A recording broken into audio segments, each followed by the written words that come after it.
الحمد لله نحمده ونستعينه ونستغفره ونؤمن به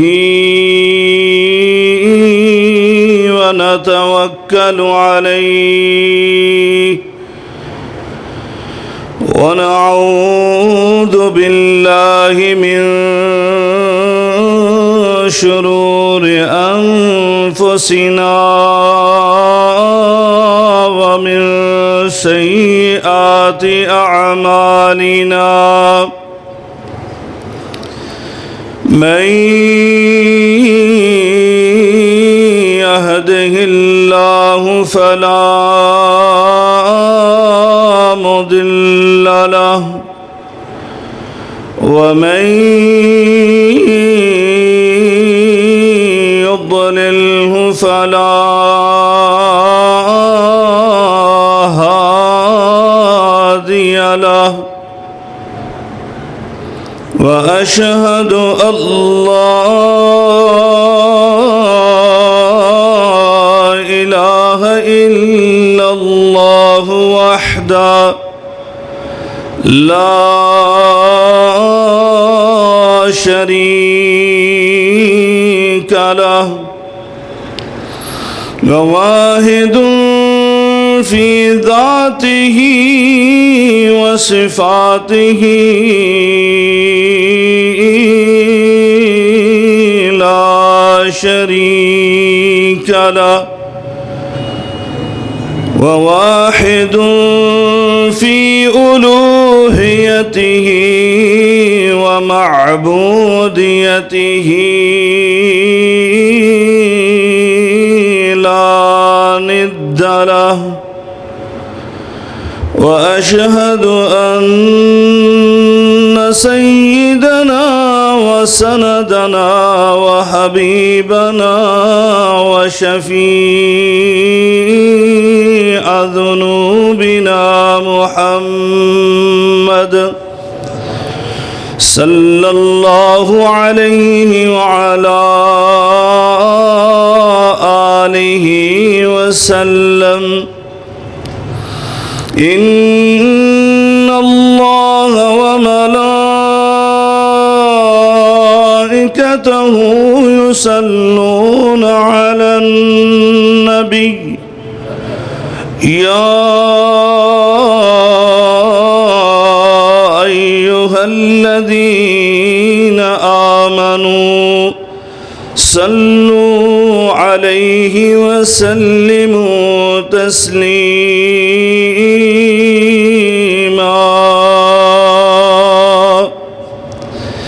اللهم صل على محمد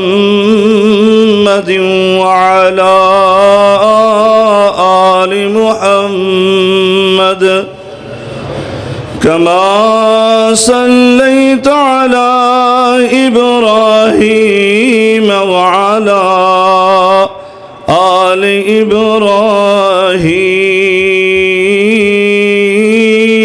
إبراهيم إنك حميد مجيد اللهم بارك على محمد وعلى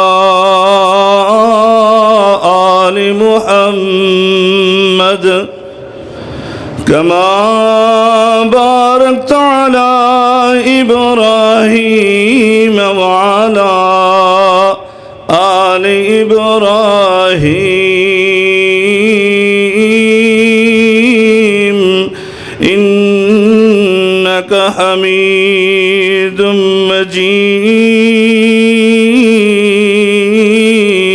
مجيد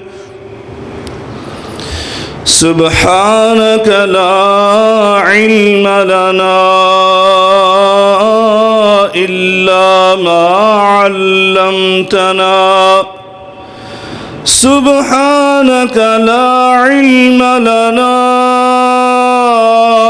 إلا ما علمتنا إنك أنت العليم الحكيم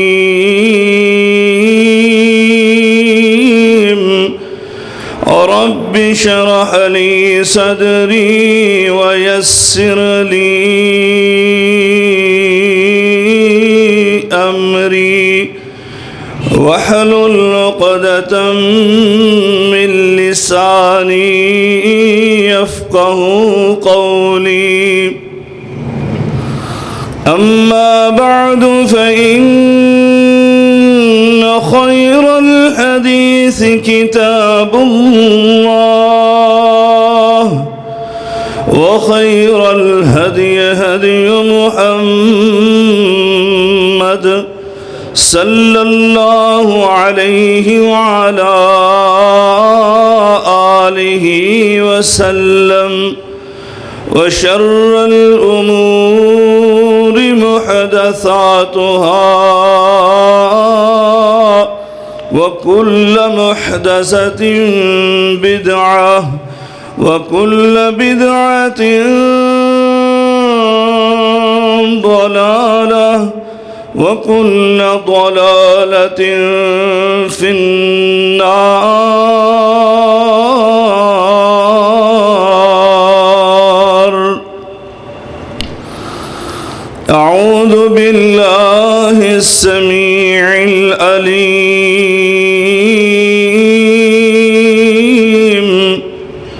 من الشيطان الرجيم. بسم الله الرحمن الرحيم.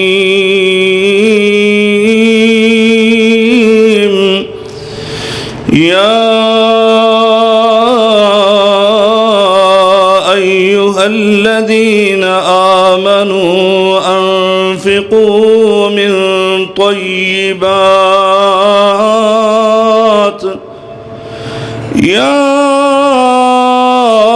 أيها الذين آمنوا أنفقوا من طيبات ما كسبتم ومما أخرجنا لكم من الأرض ولا تيمموا الخبيث منه تنفقون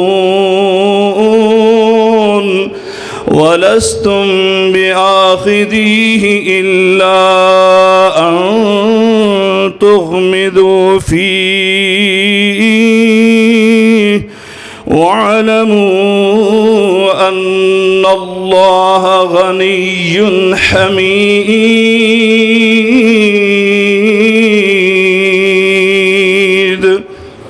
سبحانك اللهم وبحمدك أشهد أن لا إله إلا أنت أستغفرك.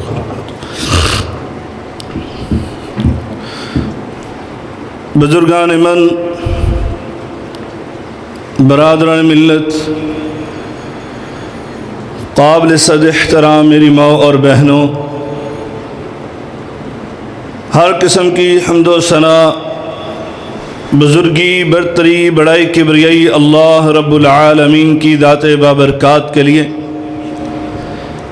ان گنت لا تعداد بے شمار درود و سلام سید الاولین والآخرین، امام المتقین، شفیع المذنبین، میرے اور آپ کے ہادی و رہنما جناب محمد الرسول اللہ صلی اللہ علیہ وعلی آلہ وسلم کی ذات اطہر پر ہوں۔ دوستوں اور بھائیوں، اسلامی معاشرے میں یا کسی بھی معاشرے میں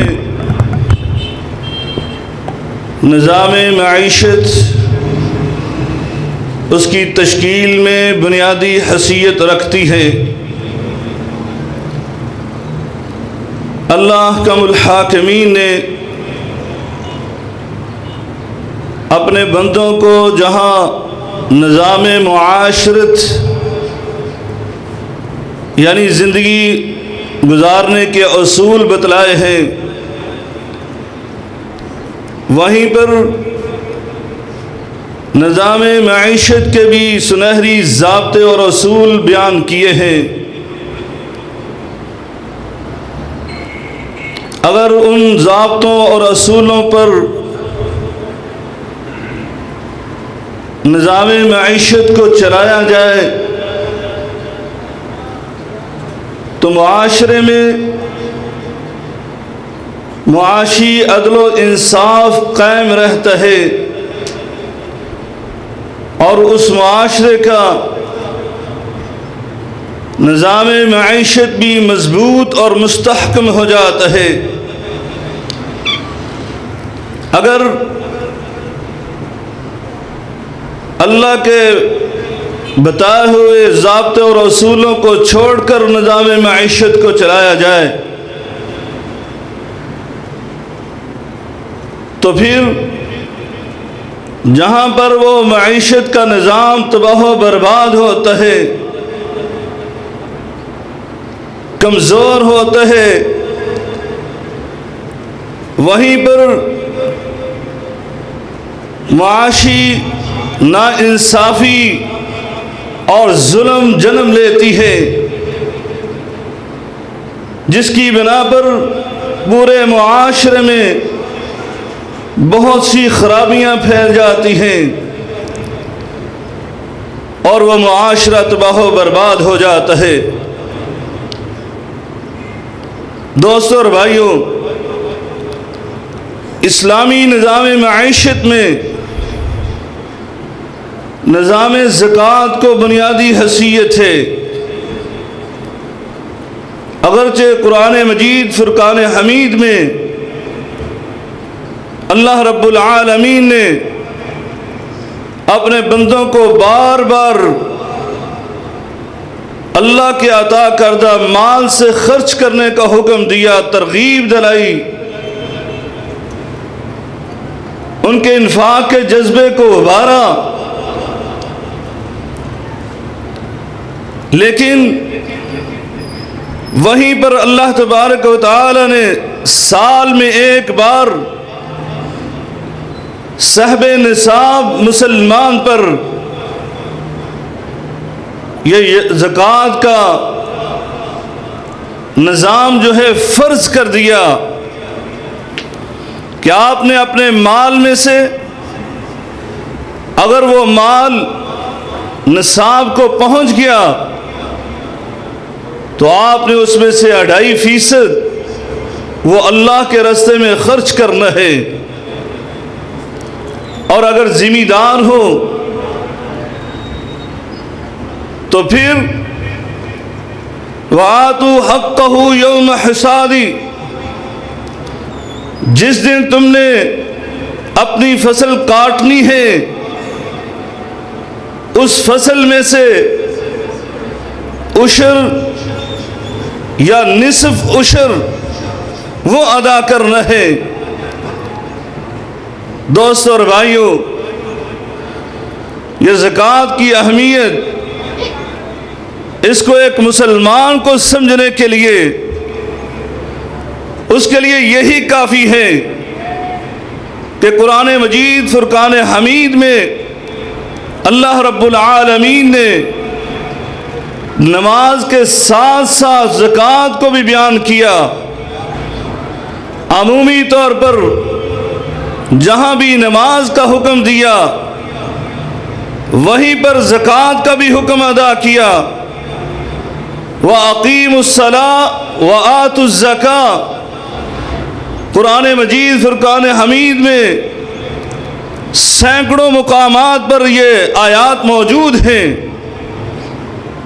اسی طرح میرے اور آپ کے آقا علیہ السلام نے اسلام کے بنیادی ارکان بیان کرتے ہوئے یہ ارشاد فرمایا تھا، بنی الاسلام علی 5، اسلام یہ 5 بنیادوں پر کھڑا ہے، یعنی اسلام کی عمارت وہ 5 بنیادوں پر ہے۔ شہادت اللہ الہ الا اللہ وانی رسول اللہ، اللہ کے ایک ہونے کی گواہی دینا اور میں محمد صلی اللہ علیہ وسلم اللہ کا رسول اس بات کی گواہی دینا وَإِقَامِ الصَّلَاةِ وَإِيتَاءِ الزَّكَاةِ وَصَوْمِ رمضان وحج البیت، کہا کہ نماز قائم کرنا، زکوٰۃ ادا کرنا، رمضان کے روزے رکھنا اور حج بیت اللہ کرنا، یہ 5 بنیادی ارکان ہیں اسلام کے۔ ان میں تیسرا اہم ترین رکن میرے آقا علیہ الصلوۃ والسلام نے زکوٰۃ کا بیان کیا۔ اسی طرح دوسرے مقام پر میرے آقا علیہ الصلوۃ والسلام نے ارشاد فرمایا امرت ان اقاتل الناس حتی یشہدوا ان لا الہ الا اللہ وان محمد رسول اللہ، مجھے حکم دیا گیا ہے کہ میں دنیا میں جہاد کروں، غیر مسلموں کو ان کے ساتھ لڑائی کروں تاکہ وہ دائرہ اسلام کی طرف آ جائیں۔ میں اتنی دیر تک ان کے ساتھ جہاد کرتا رہوں یہاں تک کہ وہ گواہی دیں کہ اللہ کے سوا کوئی اور الہ اور معبود نہیں ہے اور محمد رسول اللہ صلی اللہ علیہ وسلم اللہ کے رسول ہیں۔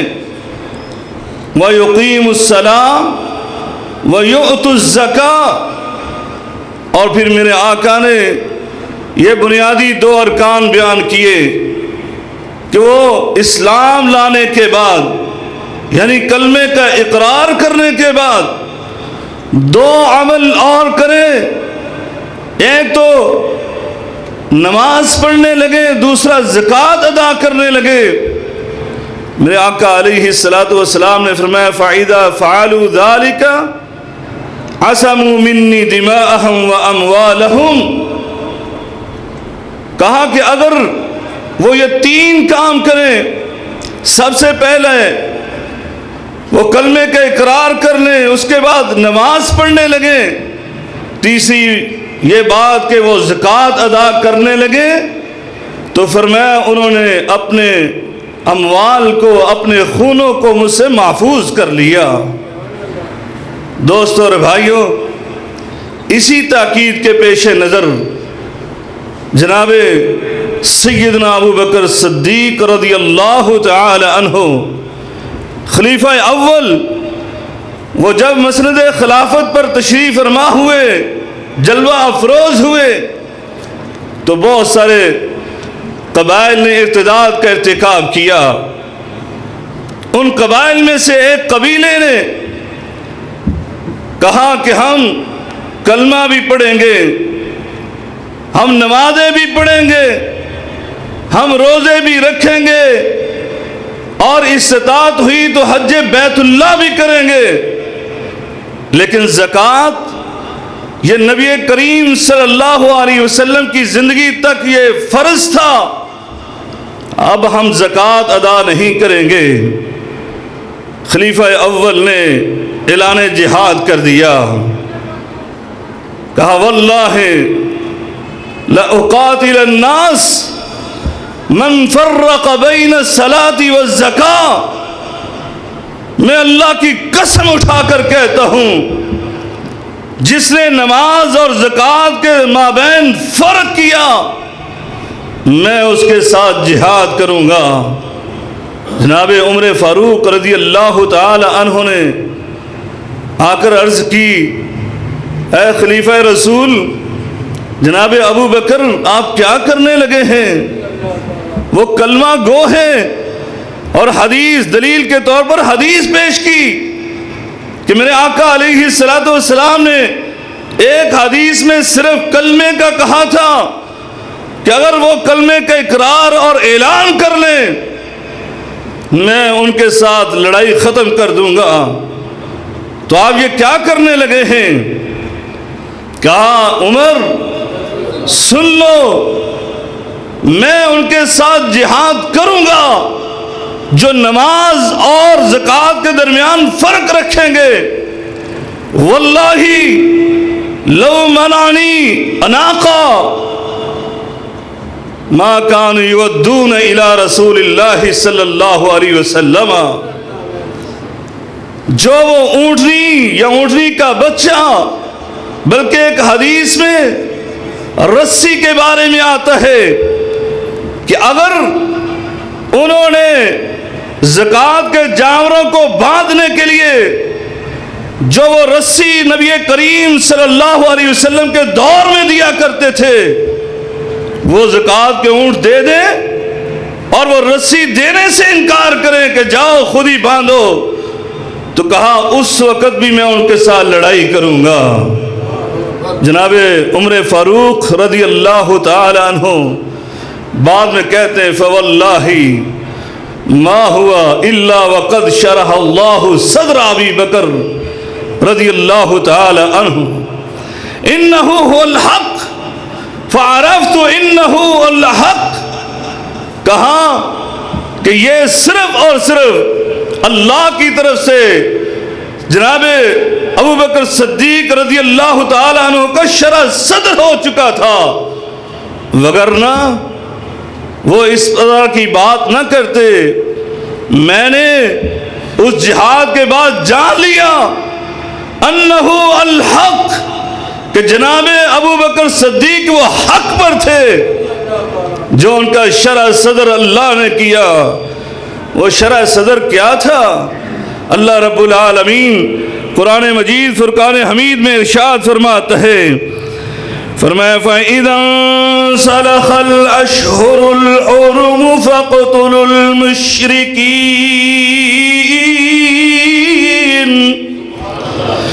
فَإِذَا انسَلَخَ الْأَشْهُرُ الْحُرُمُ فَاقْتُلُوا الْمُشْرِكِينَ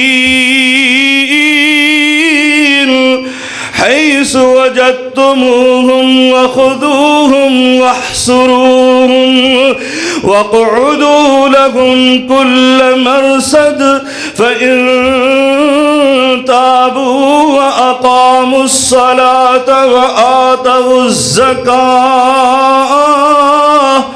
وآتوا الزكاة فخلوا سبيلهم فإن الله غفور رحيم۔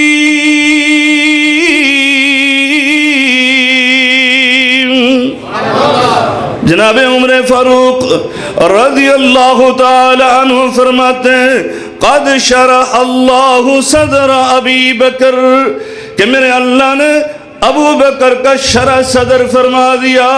شرح صدر اس آیا مبارکہ کے حوالے سے کیا شرح صدر ہوا کہ اللہ رب العالمین فرماتا ہے حرمت والے مہینے جب ختم ہو جائیں فَاقْتُلُوا الْمُشْرِكِينَ،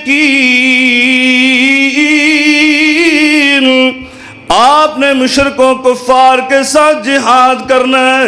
اور کس طرح؟ فرمایا جہاں بھی تمہیں پالیں، جہاں بھی تم ان کو پالو، حیث وجدتموہم وخذوہم واحصروہم، جہاں کہیں تم ان کو پالو ان کو گھیر لو اور ان کو مارنا شروع کر دو، جہنم رسید کرنا شروع کر دو۔ وَقُعُدُوا لَهُمْ كُلَّ مَرْصَدٍ، بلکہ تم نے ان کے لیے گھات لگا کر بیٹھنا ہے۔ فرمایا فَإِن تَابُوا وَأَقَامُوا الصَّلَاةَ فَإِن تَابُوا وَأَقَامُوا الصَّلَاةَ وَآتَوُا الزَّكَاةَ فَخَلُّوا سَبِيلَهُمْ، یہاں تک کہ وہ اپنے شرک سے توبہ طائب ہو جائیں، اپنے کفر کو چھوڑ کر دائرہ اسلام میں داخل ہو کر وہ توبہ کر کے دائرہ اسلام میں داخل ہو کر نماز کو قائم کرنے لگے، زکوٰۃ ادا کرنے لگے، تو فرمایا پھر ان کے راستے کشادہ کر دینا، پھر گھات نہیں لگانا، پھر بلکہ ان کے محافظ بن جانا، ان کے راستوں کی حفاظت کرنا۔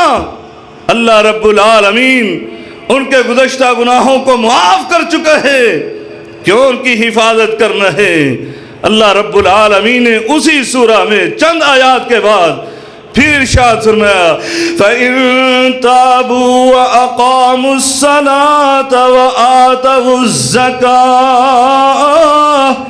فَإِخْوَانُكُمْ فِي الدِّينِ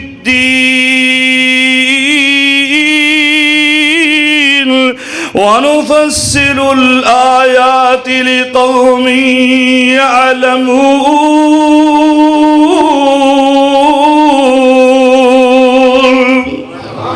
فرمایا اب ان کے راستے کیوں چھوڑنے ہیں؟ انہوں نے توبہ کر لی، نمازیں پڑھنے لگے اور اللہ کی طرف سے فرض کردہ زکوٰۃ وہ ادا کرنے لگے۔ فَإِخْوَانُكُمْ فِي الدِّينِ، اب تو وہ تمہارے دینی بھائی ہیں، اور بھائیوں کی حفاظت کرنا، ان کے مال کی حفاظت کرنا۔ میرے آقا علیہ السلام نے مسلمان کی تعریف کرتے ہوئے فرمایا تھا المسلم اخو المسلم، مسلمان مسلمان کا بھائی ہے، اور بھائی کیسا ہے؟ فرمایا لا یظلمہ ولا یحقرہ، فرمایا نہ تو یہ ظلم کرتے ہیں نہ اس کی تذلیل کرتے ہیں، بلکہ کیا کرتے ہیں؟ فرمایا اس کے مال کی حفاظت بھی کرتا ہے، اس کی عزت و ناموس کا محافظ بھی بن جاتا ہے، کیونکہ یہ بھائی ہے، اور بھائی اس وقت تک مومن ہو ہی نہیں سکتا۔ لا یؤمن احدکم حتی یحب لاخیہ ما یحب لنفسہ، یہ اس وقت تک کو مومن ہو ہی نہیں سکتا جب تک یہ اپنے مسلمان بھائی کے لیے وہی چیز پسند نہیں کرتا جو اپنے لیے پسند کرتا ہے۔ دوستو اور بھائیوں، اللہ رب العالمین نے قرآن مجید فرقان حمید میں یہ ارشاد فرما دیا کہ اگر یہ کافر بھی زکوٰۃ دینے لگے، یہ زکوٰۃ کا فریضہ سر انجام دیں، یہ بھی تمہارے دینی بھائی بن جاتے ہیں۔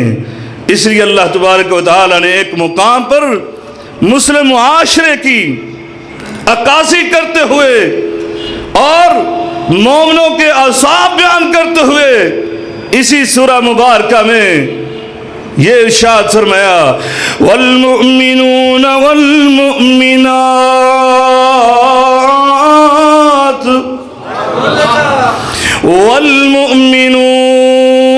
والمؤمنون والمؤمنات بعضهم اولیاء بعض یأمرون بالمعروف وینہون عن المنکر ویقیمون الصلاة ویؤتون الزکاة ویطیعون اللہ ورسولہ اولئک سیرحمہم اللہ ان اللہ عزیز حکیم۔ فرمایا مومن مرد آپس میں ایک دوسرے کے دوست، مومنات خواتین مومنات وہ آپس میں ایک دوسرے کی دوست۔ فرمایا ان کی دوستی کی بنیاد کیا ہے؟ کیا دنیا کی غرض و غایت؟ فرمایا نہیں سنو، اللہ رب العالمین اسلامی معاشرے کی عکاسی کرتے ہوئے فرماتا ہے ان کی دوستی کی بنیاد کیا ہے؟ یأمرون بالمعروف وینہون عن المنکر، یہ ایک دوسرے کو نیکی کا حکم دینے والے، یہ ایک دوسرے کو اچھائی کی ترغیب دلانے والے، اور فرمایا برائیوں سے منع کرنے والے۔ اور میرے بھائی میری بہن یہ کام غلط ہے، یہ رسم و رواج اسلام اس کی اجازت نہیں دیتا، اس سے رک جاؤ نا۔ فرمایا اس کے بعد یہ نمازیں قائم کرنے والے، یہ اپنے مال سے اللہ کے حکم کے مطابق زکوٰۃ ادا کرنے والے۔ پھر اللہ تعالیٰ نے فرمایا وَيُطِيعُونَ اللَّهَ وَيُطِيعُونَ اللَّهَ وَرَسُولَهُ، اللہ اور رسول کی اطاعت اور فرمان برداری میں پوری زندگی گزارنے والے، فرمایا اولئک سیرحمہم اللہ، یہی لوگ ہیں، یہی معاشرہ ہے جن پر اللہ تعالی اپنی رحمت کی چادر بچھا دیتا ہے، ان پر اپنی رحمت کا سائبان وہ قائم کر دیتا ہے۔ اللہ اکبر۔ دوستو اور بھائیوں، یہ اسلامی معاشرے کی عکاسی ہے کہ وہاں پر نماز پڑھتے ہیں تو زکوٰۃ بھی ادا کرتے ہیں، ایسا نہیں ہے وہ اپنے بینک بیلنس کو ایسے محفوظ کرتے ہیں کہ بینک کے مینیجر کو کچھ تحفے تحائف دے کر زکوٰۃ کے مہینے میں اپنے مال کو نکال لیا اور پھر اسی بینک میں ڈال دیا، یا پھر وہ نماز میں تو پہلی صف کے نمازی، زکوٰۃ کرنا تو بہت دور کی بات، یہ اپنے بہن بھائیوں کے حقوق پر ڈاکہ ڈالے بیٹھے، یہ ان کا حق مارے بیٹھے۔ دوستو اور بھائیوں، معاشرے پر جب نظر دوڑاتے ہیں تو یقین جانے اگر کوئی صاحب شعور عقل و دانش انسان ایمان کی ایک رتی بھی اس کے دل میں موجود ہے وہ بے چین ہو جاتا ہے۔ یہ مسلم معاشرہ ہے، یہ کدھر کو جا رہا ہے؟ بہنوں کو وراثت سے حق نہیں دے رہے، کہتے ہیں جہیز میں دے دیا سب کچھ تجھے، اب کیا لینے آئی ہو؟ اور پھر مولانا صاحب کے سامنے کہتے ہیں میری بہن نے مجھے معاف کر دیا۔ عجیب بات ہے، میں عموماً کہتا ہوں یہ عجیب بات ہے ہمارے معاشرے میں۔ آپ نے اس کا مشاہدہ اور تجربہ کیا، یہ بہنیں ہیں جو اپنے بھائیوں کو وراثت کے حصے معاف کرتی ہیں۔ کبھی کوئی بھائی بھی دیکھا ہے جس نے اپنی بہن کو کہا میں نے تجھے وراثت ساری دے دی، میں نہیں حصہ لیتا؟ عموماً یہ بہنیں بیچاری مظلوم یہی معاف کرتی ہوئی نظر آتی ہیں۔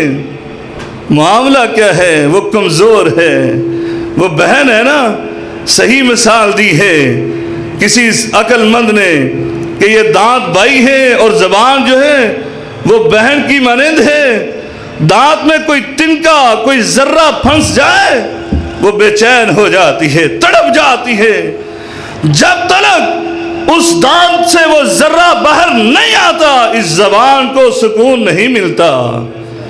اور یہ بھائی ہے، جب کبھی یہ زبان اس کے نیچے آتی ہے یہ لحاظ نہیں کرتا، کاٹ کر رکھ دیتا ہے۔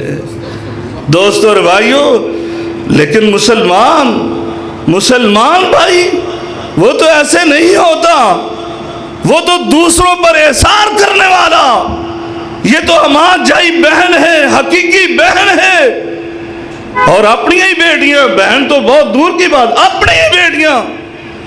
یقین جانے میں ایک جگہ پر قصور میں ایسے ہی کیا، میں نے ایسے ہی یہ بات کر دی معاشرے کی اصلاح کے لیے، میں نے کہا پہلے صف کے نمازی اور بہنوں بیٹیوں کو وراثت سے محروم کرتے ہو۔ بعد میں مجھے کھانے پر ایک ساتھی نے کہا آپ کو کس نے بتلایا کہ ہمارے گاؤں میں یہ بہت عام چیز ہے، نمازی سارا گاؤں ہے، اور افسوس کے ساتھ قرآن و سنت کے ماننے والے پورے گاؤں میں صرف قرآن و سنت کے ماننے والوں کی مساجد، کوئی دوسری مسجد نہیں، سارے قرآن و سنت کے داعی توحید پرست، لیکن وراثت کے معاملے میں ایسا معاملہ، کبھی اس پر بھی بات کریں گے۔ میں آج تو زکوٰۃ کے حوالے سے بات کر رہا تھا، یہ غریبوں کا حق، اور دوستو اور بھائیوں اللہ نے صرف 2.5% رکھا، اور وہ بھی آپ کے سارے مال سے نہیں، سالانہ بچت پر رکھا، بچت پر جو آپ کے پاس محفوظ ہے، بچت ہے، آپ کے اخراجات آپ کی ضروریات کو پوری کرنے کے بعد جو سال بھر بچا رہے اس پر ہے۔ آپ 100 روپیہ اس کی مثال لے لیں تاکہ بچے بھی سمجھ جائیں، 100 روپیہ اگر 100 اللہ تعالیٰ ادا کرتا ہے تو وہ کہتے ہیں اس میں سے صرف 2.5 روپے اللہ کے راستے میں خرچ کر دو، باقی 97 اور آدھا روپیہ 97 ہی لگا لو، 97 روپے یہ تیرے لیے اللہ نے تجھے عطا کیے، جیسے چاہو خرچ کرو، شرعی طور پر جو ضروریات پوری کر سکتے ہو کرو، کوئی تمہیں پوچھنے والا نہیں۔ دوستو اور بھائیو، اگر 97 سے پیٹ نہیں بھرا تو یہ 2.5 روپے سے بھر جائے گا؟ یہ 2.5 روپے صرف، اس سے آپ کا پیٹ بھر جائے گا؟ اور دوستو یہ 2.5 روپے پتہ کتنے برکت والے ہیں، اگر آپ ادا کرتے تو آپ کے لیے کتنے مفید ہیں۔ مثالیں تو بہت زیادہ ہیں اگر دی جائے یہ زکوٰۃ کی اہمیت پر۔ میں فوائد پر بات کروں گا۔ سب سے پہلا فائدہ، اللہ نے یہ پانی اور روپیہ، ان کی صفت اور خوبی بنیادی طور پر یہ بنائی ہے، یہ رکتا نہیں ہے، پانی بھی نہیں رکتا اور پیسہ بھی نہیں رکتا۔ آج آپ کے ہاتھ میں، کل کسی اور کے ہاتھ میں، پرسوں ترسوں کسی اور کے ہاتھ میں، یہ کبھی نہیں رکتا۔ پانی بھی رک جائے تو خراب ہو جاتا ہے، یہ پیسہ بھی رک جائے تو خراب ہو جاتا ہے۔ جن کنویں سے پانی نکلتا رہے وہ کنویں آباد رہتے ہیں، وہ قیامت تک شاد رہتے ہیں، اور جن کنووں کو چھوڑ دیا جائے وہ ویران ہو جاتے ہیں، وہ پانی بھی بو مار جاتا ہے یا خشک ہو جاتا ہے۔ اگر آج آپ نے اپنے مال سے زکوٰۃ نہ نکالی، چاہے آپ اربوں پتی ہو، آپ کی اولاد، دور کی بات نہیں کرتا، آپ کی اولاد، یہ معاشرہ دیکھے گا، آپ کی اولاد ہاتھ پھیلائے کھڑے ہوں گے، لوگوں سے مانگتے ہوئے نظر آئیں گے۔ لیکن اگر تم نے اللہ کا یہ حق فرض کیا ہوا، یہ غریبوں کا حق اللہ کے کہے کے مطابق، رسول اللہ کے فرمان کے مطابق خرچ کیا، تو یقین جانے اپنی اولادوں کی بھی ایسے تربیت کر گئے۔ جب تک یہ سلسلہ چلتا رہے گا، اگر یہ قیامت تک چلتا رہے، تو آپ کی طرح جیسے آپ خوشحال ہو، آپ کی آنے والی نسلیں بھی خوشحال رہیں گی۔ دوستو اور بھائیو، میں اپنی طرف سے نہیں کہتا، بلکہ آؤ سنو اللہ رب العالمین قرآن مجید فرقان حمید میں کیا ارشاد فرماتا ہے۔ سب سے پہلا فائدہ سن لو، ظاہری اور باطنی طہارت حاصل ہوگی۔ اللہ تعالیٰ قرآن مجید میں اپنے محبوب پیغمبر کو حکم دیتے ہوئے ارشاد فرماتے ہیں، خذ من اموالہم صدقہ، خذ من اموالہم صدقہ تطہرہم وتزکیہم بہا وصل علیہم ان صلاتک سکن لہم واللہ سمیع علیم۔ اے میرے نبی کریم رؤوف الرحیم، ان کے مالوں سے صدقہ لو، یہ 2.5% جو ہم نے ان پر فرض کیا ان سے لو۔ کیوں؟ فرمایا تزکیہم بہا، تطہرہم وتزکیہم بہا، فرمایا یہ مال لوگے، ان کے مالوں کو بھی پاک کر دو اور ان کے قلب کو بھی پاک کر دو، طاہر بنا دو، نفاق سے، شرک سے، ظلمت سے، اندھیروں سے، ویرانیوں سے، مشکلات سے، مصائب سے، پریشانیوں سے پاک کر دو ان کے دل۔ اللہ اکبر۔ وَتُزَكِّيهِمْ بِهَا، اور ان کا تزکیہ نفس کر دو، پاک صاف۔ قَدْ أَفْلَحَ مَنْ تَزَكَّى، اللہ کہتے ہیں ان کو پاکیزہ بنا دو۔ اور قرآن میں اللہ فرماتا ہے جس نے بھی پاکیزگی اختیار کر لی، جو پاکیزہ ہو گیا، تو اللہ تعالیٰ اس کے متعلق فرماتے ہیں وہ کامیاب اور کامران ہو گیا۔ اللہ اکبر۔ یہ اللہ فرما رہا ہے، دنیا کا بینک نہیں، ورلڈ بینک نہیں، IMF نہیں، کوئی اسٹیٹ بینک نہیں، یا کوئی اور بینک نہیں، بلکہ میرا رب فرما رہا ہے یہ بندہ یہ کامیاب اور کامران ہو گیا۔ کیسی کامیابی اس کو ملتی ہے؟ فرمایا دنیا میں آئے ہو تو نیکیاں کرنے کے لیے، اچھائیاں کمانے کے لیے، حسنات کٹھی کرنے کے لیے۔ چند خطبات پہلے ہم نے زندگی اور موت کا جو سلسلہ بیان کیا تھا، اس میں اللہ تبارک و تعالی نے فرمایا تھا یہ ہم نے سلسلہ بنایا اس لیے لِيَبْلُوَكُمْ أَيُّكُمْ أَحْسَنُ عَمَلًا، ہم دیکھنا چاہتے ہیں تم میں سب سے اچھے اعمال کر کے کون آتا ہے، سب سے اچھی حسنات کٹھی کر کے کون آتا ہے۔ اللہ رب العالمین فرماتا ہے سنو، اگر تم حسنات کٹھی کرنا چاہتے ہو، اچھائیاں کٹھی کرنا چاہتے ہو، تو اس کا بہترین ذریعہ کیا ہے؟ لَن تَنَالُوا الْبِرَّ حَتَّى تُنْفِقُوا مِمَّا تُحِبُّونَ، لَن تَنَالُوا الْبِرَّ حَتَّى تُنْفِقُوا مِمَّا تُحِبُّونَ وَمَا تُنْفِقُوا مِنْ شَيْءٍ فَإِنَّ اللَّهَ بِهِ عَلِيمٌ۔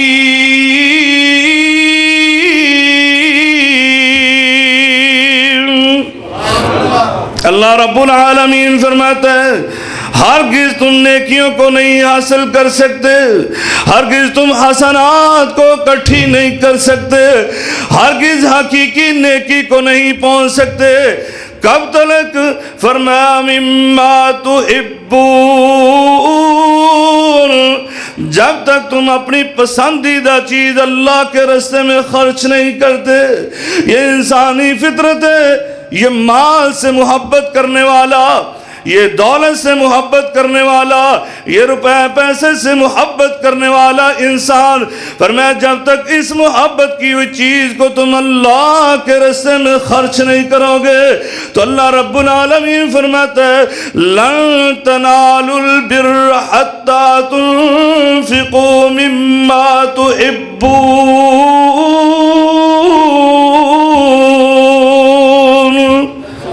تم اس وقت تک نیکی کو پہنچ ہی نہیں سکتے۔ اور پھر اللہ تعالیٰ کیا فرماتا ہے؟ جب نیکیاں اکٹھی کرتے ہو پھر اللہ بھی جوش میں آ جاتا ہے، اللہ کی رحمت بھی جوش میں آ جاتی ہے۔ یہ میرا مومن بندہ یہ مقصد حیات اس طرح پیش کرنے لگا، کس طرح پیش کرتا ہے؟ میں قربان ہو جاؤں، میرے آقا علیہ السلام ایک دن کعبہ کی چھت کے سائے میں بیٹھے ہوئے، کعبہ کی دیوار کے سائے میں بیٹھے ہوئے جناب سیدنا ابو ذر غفاری رضی اللہ تعالیٰ عنہ بیان کرتے ہیں میں آقا علیہ السلام کے پاس آیا، میرے آقا علیہ السلام یہ سائے میں بیٹھے اور آپ بیان کر رہے تھے ہم الاکثرون ورب الکعبہ، ہم الاکثرون ورب الکعبہ، ہم الاکثرون ورب الکعبہ۔ کہا میں نبی کریم صلی اللہ علیہ وسلم کی خدمت میں بیٹھ گیا، آپ بولی جا رہے تھے اور یہی کلمہ وہ خسارے میں ہے، رب کعبہ کی قسم وہ نقصان میں ہے، وہ نقصان میں ہے۔ کہتے نبی کریم صلی اللہ علیہ وسلم اتنے جلال سے کہہ رہے تھے کہ میری ہمت نہیں ہوئی میں پوچھوں، میں خاموشی سے بیٹھ گیا، میں اپنے اوپر غور کرنے لگا میرے آقا نے میرے اندر کیا چیز دیکھ لی کہ جو نبی کریم صلی اللہ علیہ وسلم یہ بار بار کہی جا رہے ہیں ما شانی، میں نے کون سا ایسا کام کر دیا جو میرے آقا بار بار یہ کہہ رہے ہیں ہم الاکثرون ورب الکعبہ، یہ نقصان میں ہے، رب کعبہ کی قسم۔ کہتے ہیں پھر اللہ رب العالمین نے تغشانی ما شاء اللہ، اللہ نے میرے دل کو تقویت عطا کی، اپنی رحمت کو میرے سر پر سایہ فگن کیا، میں نے ہمت جمع کی اور میں نے بڑے ہی ادب سے عرض کی اللہ کے رسول من ہم بِأَبِي، من ہم بِأَبِي و امی یا رسول اللہ، اے اللہ کے رسول کون ہیں وہ لوگ؟ بِأَبِي أَنْتَ و امی یا رسول اللہ، میرے ماں باپ آپ پر قربان ہو جائیں۔ کون لوگ ہیں جو نقصان میں ہیں؟ میرے آقا علیہ السلام نے فرمایا الاکثرون مالا الاکثرون اموالا، فرمایا جن کو اللہ نے مال و دولت عطا کی، الا وقال ہاکذا وہاکذا وہاکذا، سوائے ان مال و دولت والوں کے، سارے مال و دولت والے امیر لوگ وہ تباہ و برباد ہو گئے، سوائے ان خوش نصیبوں کے جن کو اللہ نے مال و دولت تو عطا کیا اور پھر ان کا ہاتھ سخاوت سے رکتا نہیں ہے، ادھر بھی دے رہے ادھر بھی دے رہے ادھر بھی دے رہے، ہاکذا ہاکذا ہاکذا بارش برسا رہے ہیں، یہ صرف کامیاب اور کامران ہو گئے، یہ اللہ کے دیے ہوئے مال سے استفادہ کر رہے ہیں۔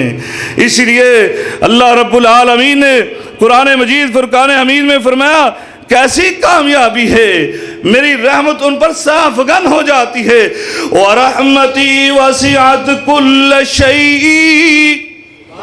اللہ اللہ، قرآن مجید کی فصاحت و بلاغت سنیے، اللہ کا کلام، اس کی مٹھاس، اس کی تاثیر، اس کے معنی اور مفہوم کو سمجھیے۔ اللہ کیا فرماتا ہے وَرَحْمَتِي وَسِعَتْ كُلَّ شَيْءٍ فَسَأَكْتُبُهَا لِلَّذِينَ يَتَّقُونَ وَيُؤْتُونَ الزَّكَاةَ وَالَّذِينَ هُمْ بِآيَاتِنَا يُؤْمِنُونَ۔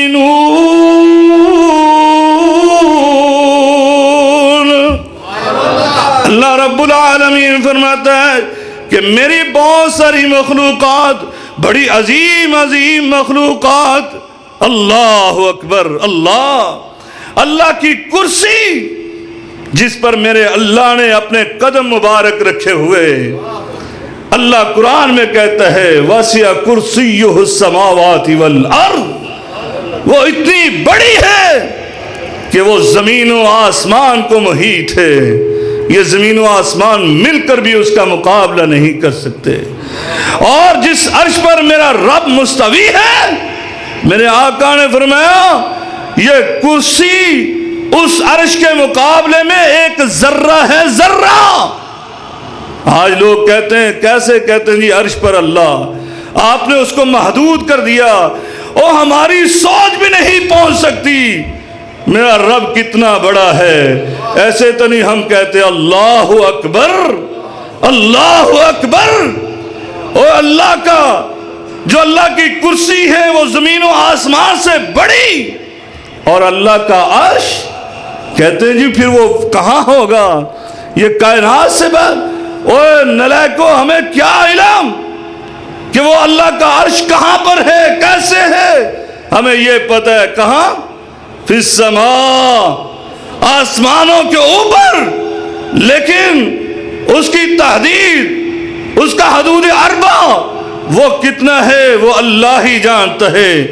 اسی لیے امام مدینہ امام مالک نے کہا تھا کہ ہمیں استوا کا معنی معلوم ہے کہ اللہ عرش پر مستوی ہے، فرمایا اور اس کی کیفیت وہ مجہول ہے، اور فرمایا وَالسَّوَالُ عَنْهُ بِدْعَةٌ، جو بندہ یہ سوال کرے کہ بتاؤ عرش پر میرا رب کیسے ہے، بیٹھا ہے، کھڑا ہے، کس طرح تم مانتے ہو اس کو کہ وہ عرش پر ہی ہے، پوری دنیا میں نہیں، کیسے کہتے ہو؟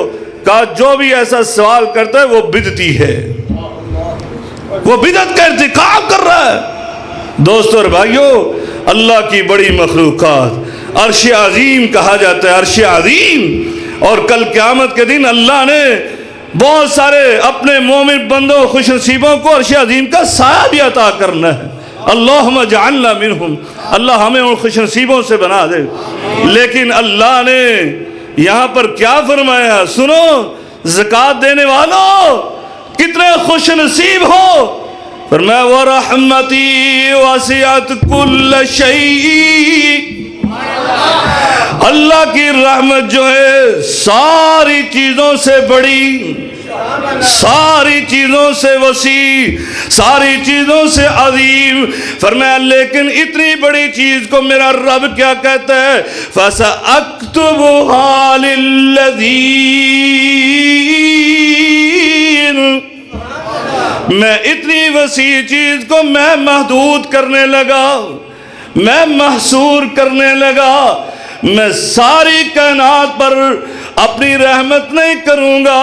فرمایا فَسَأَكْتُبُهَا لِلَّذِينَ يَتَّقُونَ، سب سے پہلے میرے وہ مومن بندے جو متقی بن گئے، جو پرہیزگار بن گئے، اور پھر اس کے بعد فرمایا وَيُؤْتُونَ الزَّكَاةَ، جو اللہ کے دیے ہوئے مال سے زکوٰۃ نکالتے ہیں۔ فرمایا وَالَّذِينَ هُمْ بِآيَاتِنَا يُؤْمِنُونَ،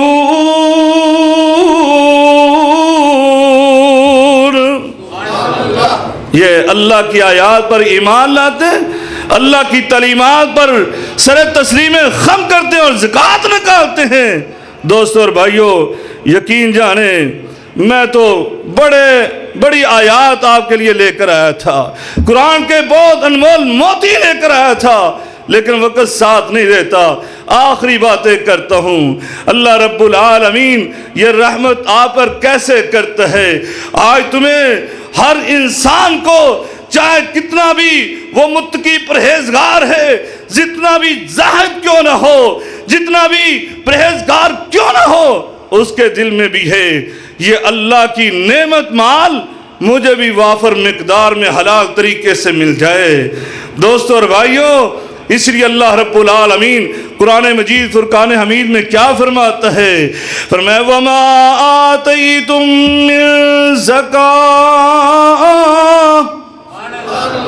وَمَا آتَيْتُم مِّن زَكَاةٍ تُرِيدُونَ وَجْهَ اللَّهِ فَأُولَئِكَ هُمُ الْمُضْعِفُونَ۔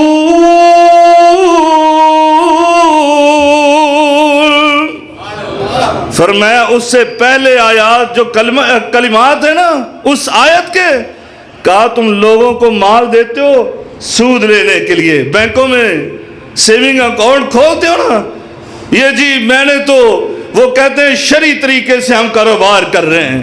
کاروبار کیا کر رہے ہیں؟ سب سے بڑا بینکوں کا کاروبار یہی ہے۔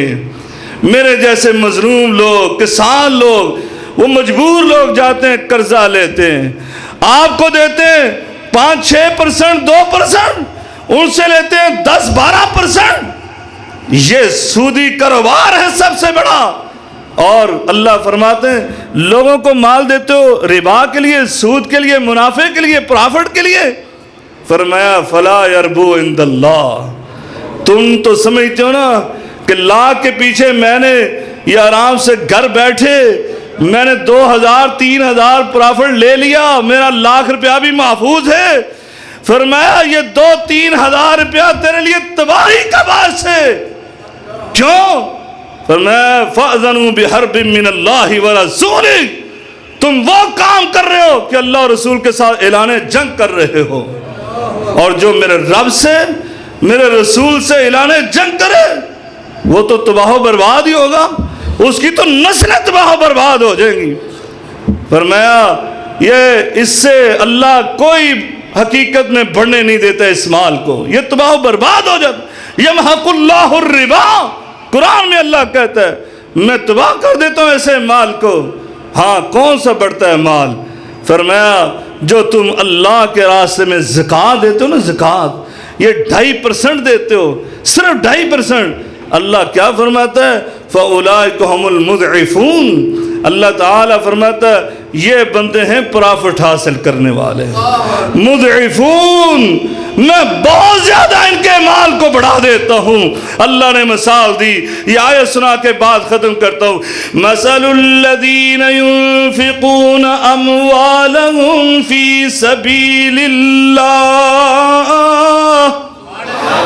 مثل الذين ينفقون أموالهم في سبيل الله كمثل حبة أنبتت 7 سنابل في كل سنبلة 100 حبة والله يضاعف لمن يشاء والله واسع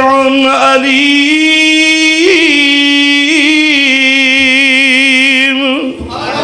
اللہ مثال دے کر سمجھاتا ہے تاکہ عام بندہ بھی سمجھ جائے، کسان بھی سمجھ جائے، جو ایک دن بھی سکول میں نہیں گیا وہ بھی سمجھ جائے۔ ایسا آسان حساب و کتاب۔ فرمایا جو اللہ کے راستے میں خرچ کرتے ہیں ان کی مثال تو ایسے ہی ہے جیسے ایک کسان جو ہے نا ابھی فصل کاٹنے لگے ہیں گندم کی۔ یہ گندم جاؤ مشاہدہ کر لو، ابھی باہر فصلیں کھڑی ہیں، دیکھو جا کر میرے رب نے قرآن میں یہ سائنسی فارمولے بتلائے۔ کیا؟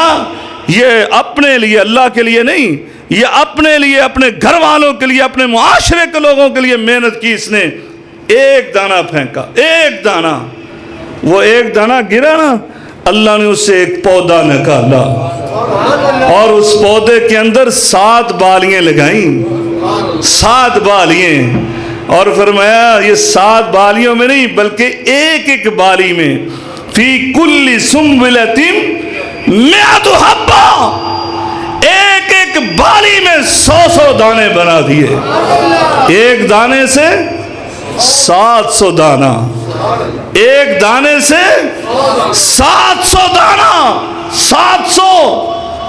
اللہ اللہ۔ فرمایا جو تم خرچ کرتے ہو 2.5 روپے، یہ 2.5% تم نے خرچ کیا، اللہ فرماتا ہے میں 700 گنا بنا کر واپس کرتا ہوں۔ 700 گنا نہیں، 700 گنا نہیں، بلکہ فرمایا یہ تو اپنے لیے کر رہا تھا تو 700 گنا تو میں نے اس کو دیا ہے، تم اللہ کے لیے کرو گے تو میں واللہ یضاعف لمن یشاء، فرمایا میں تو 700 گنا کو حساب و کتاب رکھتا ہی نہیں ہے۔ میرے آقا نے بھی فرمایا تھا جو بغیر حساب و کتاب کے دیتا ہے اللہ اس کو بھی بغیر حساب و کتاب کے دیتا ہے۔ اللہ تعالی ہمیں توفیق عطا فرمائے کہ ہم اس بنیادی اسلام کے رکن پر عمل کریں۔